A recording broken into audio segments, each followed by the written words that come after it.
থাকুন। দেখুন তরমুজ কিনতে এসে এক তরমুজ চুরি করে ফেলেছে, আর সেটা কিন্তু দোকানদারে দেখছে। দেখার পর ও আরেক চালাকি করলো যে বড়টা রেখে ছোটোটা দিয়ে দিল। তো ঠিক আছে, বেশি চালাক হলে যা হয়। এই যে আরেকজন দেখেন লবণ ঢালতে গিয়া আরে বলছে লবণ দিতে, লবণের প্যাকেট যে কাটা ছিল সেটাও জানতো না, দিছে একবার ঢাইলা পুরাটাই কাইটে রাখলো। এখন এই দোষটা চাপাই দিবে তার হাজব্যান্ডের উপরে। আমি একটু ফোনে কথা বলি, তুমি একটু লবণটা দাও।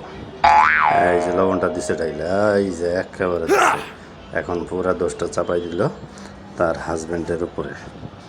দেখুন আর একটা, এই যে একটা আইসক্রিম দিল, একজনে ডাকতেছে, মনে করতেছে আরও আইসক্রিম নিয়ে আসে, এটা ভিতরে ঢুকাই দিল। দেখুন এখন এনে দিল একটা, ওনারা দিল একটা, এখন